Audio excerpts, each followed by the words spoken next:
너희는 유다에 선포하며 예루살렘에 공포하여 이르기를 이 땅에서 나팔을 불라 하며 또 크게 외쳐 이르기를 너희는 모이라 우리가 견고한 성으로 들어가자 하고 시온을 향하여 깃발을 세우라 도피하라 지체하지 말라 내가 북방에서 재난과 큰 멸망을 가져오리라. 사자가 그 수풀에서 올라왔으며 나라들을 멸하는 자가 나아왔으되 내 땅을 황폐하게 하려고 이미 그의 처소를 떠났은즉 내 성읍들이 황폐하여 주민이 없게 되리니 이로 말미암아 너희는 굵은 배를 두르고 애곡하라. 이는 여호와의 맹렬한 노가 아직 너희에게서 돌이키지 아니하였음이라. 여호와의 말씀이니라. 그날에 왕과 지도자들은 낙심할 것이며 제사장들은 놀랄 것이며 선지자들은 깜짝 놀라리라. 내가 이르되 슬프도소이다. 주 여호와여 주께서 진실로 크게 속이셨나이다. 이르시기를 너희에게 평강이 있으리라 하시더니 칼이 생명에 이르렀나이다. 그때 이 백성과 예루살렘에 전할 자가 있어서 뜨거운 바람이 광야에 있는 헐벗은 산에서 내 딸 백성에게 불러온다 하리라. 이는 키질하기 위함도 아니요 정결하게 하려 함도 아니며 이보다 더 강한 바람이 나를 위하여 오리니 이제 내가 그들에게 심판을 행할 것이라. 보라 그가 구름같이 올라오나니 그의 병거는 회오리바람 같고 그의 말들은 독수리보다 빠르도다. 우리에게 화 있도다. 우리는 멸망하도다 하리라. 예루살렘아 내 마음의 악을 씻어 버리라. 그리하면 구원을 얻으리라. 내 악한 생각이 내 속에 얼마나 오래 머물겠느냐. 단에서 소리를 선포하며 에브라임 산에서 재앙을 공포하는도다. 너희는 여러 나라에 전하며 또 예루살렘에 알리기를 애워싸고 치는 자들이 먼 땅에서부터 와서 유다 성읍들을 향하여 소리를 지른다 하라. 그들이 밭을 지키는 자 같이 예루살렘을 애워싸나니 이는 그가 나를 거역했기 때문이니라. 여호와의 말씀이니라. 내 길과 행위가 이 일들을 부르게 하였나니 이는 내가 악함이라. 그 고통이 내 마음에 미치느니라. 아멘. 우리가 관현악단을 보게 되면 또 어디 행사들을 보게 되면 나팔을 여러분들 아마 보거나 들어보셨을 것입니다. 나팔을 히브리 원어로 쇼파르라고 합니다. 그런데 이 쇼파르는요 이스라엘 공동체 안에서 그 당시에 이스라엘 공동체 안에서 몇 가지 특별한 의미를 가지고 있는 것이 쇼파르 나팔입니다. 첫 번째는 뭐냐면 전쟁을 선포할 때 이제 쇼파르를 불게 됩니다. 고대사에서 나팔은요 적의 침입을 알리는 경고음이었다라는 거예요. 전화도 할 수 없죠. 카톡을 보낼 수도 없죠. 그런 상황이 어떻게 됩니까? 봉화, 우리나라는 봉화를 울리지 않았습니까? 이렇게 몇 번 이렇게 구름지어서 올리거나 여러 번 한꺼번에 올라가나 방법은 제가 알 수 없지만 그 봉화를 통해서 또 봉화를 통해서 전국으로 이제 우리가 어떠한 상황인지 알리는 것이 봉화인데 쇼페르 이 나팔이 그런 역할을 했다라는 거예요. 그래서 나팔을 몇 번을 어떻게 불렀는지 저는 알 수 없습니다. 그러나 나팔을 불 때에 전쟁이 있다라는 것이고 이제 백성들은 모여라. 31세가 된 청년들은 모여서 이제 전쟁을 준비하자, 전쟁을 하러 나가자라는 어떤 그런 신호로 쇼페르를 부르게 됩니다. 예레미야 시대에는 오늘 본문을 읽고 있는 그 예레미야 시대에는요 바벨론의 침략이 있다라는 것을 알리면서 경고의 나팔을 불게 됩니다. 두 번째는요 회개의 부름입니다. 이제 대제사장들이 이제 대제사장이 깨달으면서 또 혹은 선지자들이 하나님의 음성을 들으면서 이스라엘을 향하여 너희가 회개를 선포하라. 그렇게 되면 이제 쇼페르를 불게 됩니다. 그래서 이스라엘 백성은 종종 회개와 금식의 날을 나팔을 불면서 이제 선포를 하게 되고요. 이 쇼페르의 소리를 통해서 하나님께 돌아와라. 너희들은 각성해야 된다. 그러한 소리가 쇼페르였다라는 거예요. 그래서 예레미야 시대에도 이 쇼페르를 불었는데 이것은 심판, 하나님의 심판을 막기 위한 마지막 회개와 부름의 나팔 소리가 쇼페르였다라는 거예요. 세 번째는 뭐냐면 하나님의 임재가 임하고 하나님의 권위와 상징하는 그런 의미로서 쇼페르를 부르게 됩니다. 하나님의 영이 임할 때, 하나님이 임하실 때 새로운 시작을 알리고 이제 음성을 들은 것을 명령을 선포할 때 쇼페르를 또 울려 퍼졌다라는 거예요. 자, 들어라 이스라엘 백성들아, 하나님의 말씀이 나에게 임했다. 하나님의 말씀이 우리 이스라엘 백성들에게 선포되고 있다. 너희는 이 말씀을 들으러 모여라. 이렇게 쇼페르를 통해서 말씀하시는데 이것은 하나님의 주권에 대한 신호를 말하고 있습니다. 오늘 본문 5절에도 이 땅에서 나팔을 불라라고 하나님께서는 예레미야에게 말씀하시면서 하나님의 경고의 나팔이 울려 퍼지게 됩니다. 5절 말씀 제가 한번 읽어보도록 하겠습니다. 너희는 유다에 선포하며 예루살렘에 공포하여 이르기를 이 땅에서 나팔을 불라 하며 또 크게 외쳐 이르기를 너희는 모이라 우리가 견고한 성으로 들어가자. 이렇게 기록하고 있습니다. 이것은 무엇입니까? 하나님의 경고는 파멸에 대한 선고가 아니라 회복을 약속하고 있는 거예요. 하나님의 영이 나에게 임하고 하나님의 나팔을 불라 해서 말씀하시는데 너희들은 이 경고의 메시지를 들으라는 거예요. 그냥 너희가 경고의 메시지를 듣고 두려워서 떨고 있는 것이 아니라 회개하고 돌이키면 하나님의 구원의 은혜가 임한다라는 것을 알리고 선포하는 그런 역할이 시작되었다라는 말입니다. 그건 이스라엘 백성들을 무너뜨리려는 말씀이 아니라 깨우기 위한 거예요. 오늘도 저는 핸드폰에 알람 소리에 깨서 일어난 것처럼 이 나팔 소리가 지금도 우리를 향하여 울리고 있는데 이걸 들을 수 있어야 되는 거예요.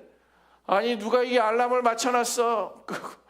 어떤 목사님은 핸드폰을 비롯해서 시계 알람을 4개를 해놓고 자는 분이 계시네. 너무 정신없이 그러니까 여기 저기 여기 특별히 새벽 예배 하시는 날은 처리하는 날이에요. 빠지면 안 되니까. 근데 우리는 그 소리를 들을 수 있어야 된다는 거예요.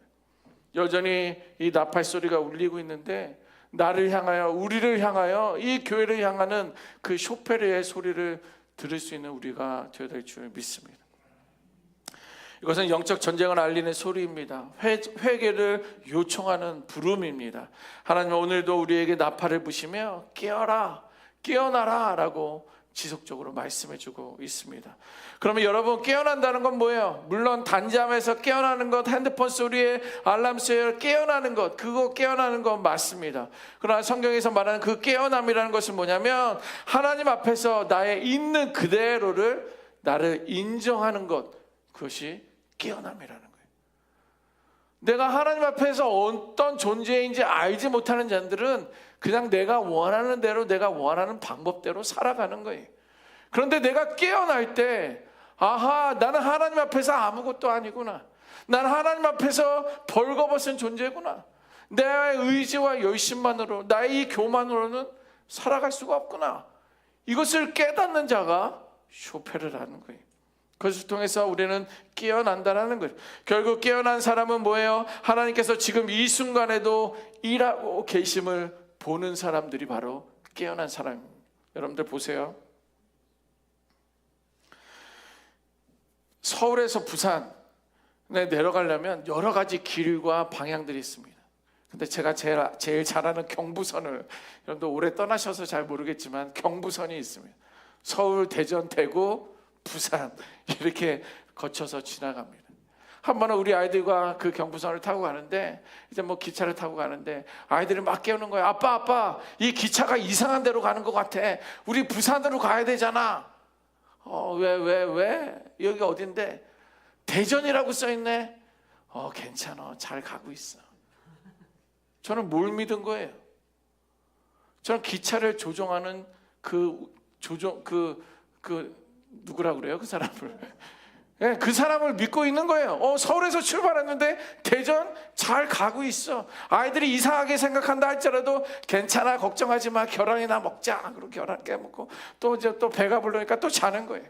아빠 정말 그걸 부산으로 가는 거 맞아? 맞아. 대구야. 잘 가고 있어. 잘 가고 있어. 기관사를 저는 믿는 거예요.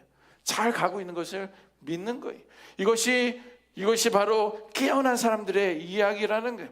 현실은 보면 대전이란 글씨가 써있고 대구란 글씨가 써있고 이상한 데로 가는 것처럼 보여도 정말 깨어난 사람들은 아하, 이것이 대전을 지나서 대구로 가고 있으면 분명히 부산으로 간다라는 그 길을 알고 있기 때문에 두려움이 없는 거예요. 걱정이 없는 거예요. 우리의 눈에 보이는 현실만 보는 것이 아니라 그 뒤에서 조종하는 그 기관사를 알고 있는 거예요. 하나님의 손길을 인식하는 사람이 깨어난 사람이라는 거예요. 하나님을 믿지 못하면 대전까지 왔는데, 아니 부산을 가는데 왜 대전에서 멈추는 거예요? 뭐 국수 한 사발 먹고 가라는 뜻 아닙니까? 우동 한 그릇 먹으라는 거 아니에요? 왜? 우리는 깨어난 사람들이 되어야 되는 거예요. 하나님이 어디로 인도하실지, 하나님이 무엇으로 인도하실지를 우리는 깨어나는 사람이에요. 그래서 깨어난 사람은요, 불평 대신에 기도를 하게 되는 거예요. 체념 대신에 순종을 선택하게 되는 것입니다. 왜냐하면 하나님의 일하신다는 그런 믿음이 나의 시선을 바꾸고 삶의 태도를 새롭게 하기 때문에 그렇다는 거예요. 그러면 깨어난 교회는 어떤 교회냐? 우리 교회가 깨어난 교회가 되어야 되는데, 깨어난 교회는 시대의 어둠 속에서도 하나님의 뜻을 분별할 수 있는 거예요. 이 지역이 얼마나 악하게 살아가고 있는지, 이민자의 삶 가운데 믿음과 신앙 없이 살아간다는 것이 무엇인지, 위정자들의 그 말 한마디 한마디, 나라가 어떻게 이동하는지에 대해서, 움직이는 거에 대해서, 결정하는 거에 대해서 우리는 하나님의 뜻이 어떻게 이루어가고 있는지 분별하는 그것이 교회의, 깨어난 교회의 모습입니다. 세상의 소리에 휩쓸리는 거예요. 그래서 한국에 6년 동안 또 사역하면서 본 것들은요, 이쪽 당에도 속했다가 저쪽 당에도 속했다가 촛불을 들었다가 태극기를 들었다가, 네, 물론 필요하면 그럴 수 있지만 그 가운데 하나님을 뭘 기뻐하시는지, 하나님의 뜻이 어디에 있는지, 우리는 무엇을 해야 되는지 그 영적인 분별력이 있는 그런 교회가 되어야 된다는 거예요. 세상에 휩쓸리지 않고 하나님의 말씀을 귀 기울이는 그런 교회가 깨어있는 교회입니다. 그래서 세상을 비판하고 정죄하기보다도 그 속에 들어가 빛을 비추는 교회가 되어야 되는 거예요. 아하, H은혜교회는 다르구나. 아하, 교회는 역시 다르구나. 세상과 같지 않구나. 이러한 소리가 깨어난 교회 가운데 있어야 된다는 거예요. 세상이 무너질 때 사랑으로 세워가는 하나님의 통로가 바로 깨어있는 교회다라는 것입니다. 결국 무엇입니까? 깨어남이란 것은 하나님의 부르심에 응답하는 것입니다. 깨어난 그 한 사람이 세상을 바꾸기 때문이에요. 깨어난 그 교회가 그 도시를 살리기 때문입니다. 그 한 사람이, 그 한 교회가 저와 여러분들이, 또 우리 H든의 교회가 되기를 소망합니다. 자, 우리들의 방법이 아니라, 지금까지 해왔던 그대로가 아니라 하나님께로 돌아가, 복음으로 돌아가, 기도의 자리로 돌아가, 말씀의 자리로 돌아가, 내가 먼저 깨어나 주께로 돌아갈 때 이 지역이, 이 교회가 하나님의 부르심 앞에 순종하는 그런 믿음의 길을 걸어가게 될 줄 믿습니다. 하나님의 쇼페르를 부르면, 물론 하나님이 쇼페르를 불렀다고 하지만 그 당시 선지자들을 통해서, 하나님은 사사들을 통해서 부르신 거예요. 자, 하나님이 쇼페르를 부르면 오늘 우리의 안일한 신앙과 습관적인 예배나 자기 중심적인 그런 신앙에서 깨어나도록 나팔을 불고 계시면 우리를 흔들고 깨우고 계신다는 그 소리를 들을 수 있어야 된다는 거예요. 왜냐하면 깨어남은 회복의 시작이기 때문에 그런 거예요. 내가 이 나팔 소리가 들리는데 지금 내가 뭘 깨어 있어야 되는 거예요? 뭘 회복해야 되는 거지? 무엇이 잘못됐지? 이것을 분별하며 기도의 자리로, 예배의 자리로 나아가야 되는 거예요. 그래야지만이 우리 안에, 우리 가정 가운데, 교회 가운데 회복이 시작된다는 것입니다. 이제 하나님은요, 심판의 이유를 성경을 통해서 밝히고 있습니다. 이스라엘의 죄는요, 단순히 불순종한 것이 죄가 아니었어요. 그들은 율법을 어겼지만 근본적인 문제는 뭐냐면 그 안에 있는 마음이 부패가 되었다라고 성경은 말하고 있어요. 마음이 부패된 거예요. 마음이 하나님에게서 멀어졌다라는 것을 부패했다라고 말하고 있습니다. 18절에 보면 제가 한번 읽어봅니다. 내 길과 행위가 이 일들을 부르게 하였나니 이는 내가 악함이라 그 고통이 내 마음에까지 미치느니라. 길과 행위가 이 일들을 부르게 됐다라는 거예요. 악함이, 그 고통이 마음까지 이르렀다라는 거예요. 하나님을 떠난 마음, 자기 만족에 취한 영혼, 그 하나님을 떠난 삶의 방향과 태도가 바로 재앙이라는 거예요. 다른 게 재앙이 아니라 믿음을 떠난 것, 하나님을 떠난 것, 하나님에게서 마음이 떠난 것이 재앙이라는 거예요. 여러분들 아프게 하고 재산을 힘들게 하고 재산을 다 빼앗아가고 관계를 파괴시키는 것, 그것도 재앙이죠. 고통이죠. 아픔이죠. 그러나 우리는 하나님에게서 멀어진 것, 하나님에게서 마음이 떠나는 것, 그것이 재앙이에요. 진짜 재앙이에요. 우리가 겉으로는 예배를 드렸지만 그 마음이 이미 하나님이 아닌 다른 것으로 향하고 있는 것, 그 입술은 하나님을 부르며 주여 주여 하지만 삶의 방향은 늘 자기 중심적으로 세워져 있는 것. 여러분, 죄는요 언제나 밖에서 멀리 오는 게 아니라 내 안에, 내 마음 속에서, 내 생각 속에서 시작된다라는 거예요. 하나님보다 내가 더 중요해지는 그러한 순간, 말씀보다 내 판단이 앞서는 순간, 그때 이미 하나님의 심판은 시작된 것입니다. 하나님에게는요 무너진 제도가 문제가 아니에요. 제도가 무너진 게 문제가 아닙니다. 먼저 우리들의 마음이 무너진 것이 문제라는 거예요. 마음이 무너지면 삶 전체가 무너지기 때문에 그래요. 아마 여러분들 다 경험해 보셨을 거예요. 그냥 속상해. 그냥 마음이 벌써 무너진 거예요. 하나님은 속상하기를 원하시는 분입니까? 속상하기를 만드시는 분입니까? 네, 하나님이 하신 게 아니에요.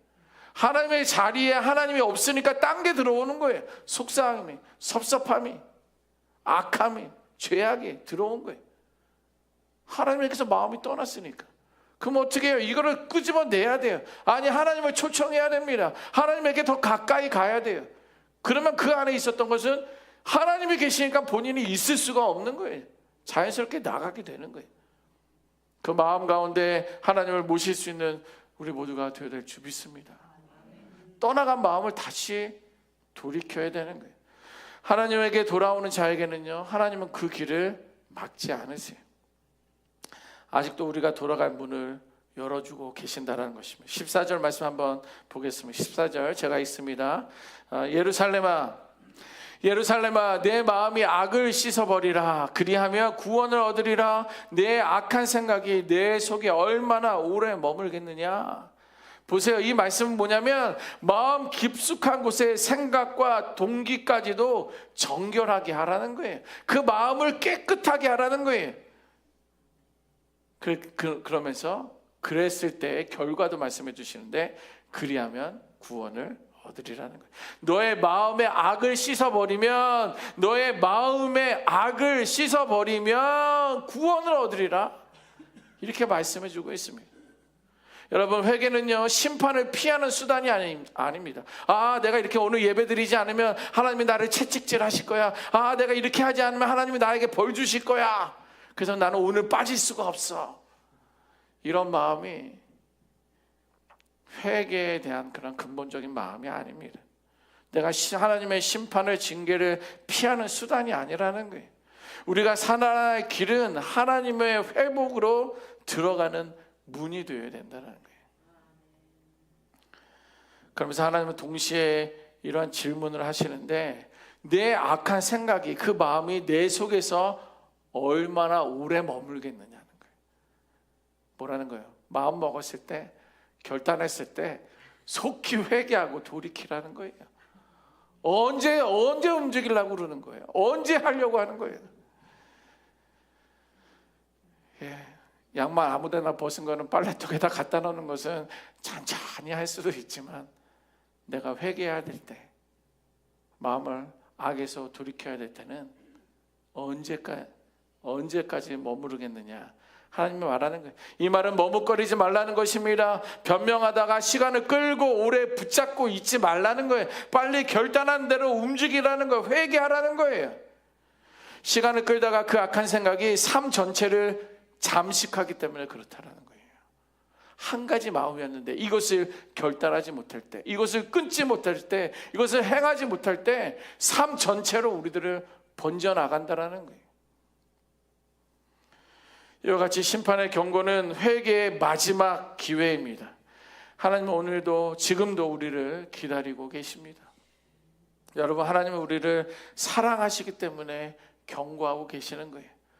의구야, 내가 쇼페를 이렇게 몇 번을 불었는데, 이렇게 크게 불었는데, 여러 번 불었는데 왜 그걸 듣지 못하느냐? 왜 내 마음속에 있는 그 악함을 씻어내지 못하느냐? 왜 그 방향을 자꾸만 다른 곳으로 향하고 있느냐? 이 쇼페르를 들을 수 있어야 됩니다. 하나님이 부르시는 이 쇼페르는 두려움이 아니라 사랑의 소리이기 때문에 그런 거예요. 두려워하지 마세요. 하나님께로 가야 됩니다. 우리의 마음이 깨어지고 주께로 돌아올 용기를 낼 때에 그 하나님의 큰 놀라운 은혜가 시작될 줄 믿습니다. 기도하겠습니다.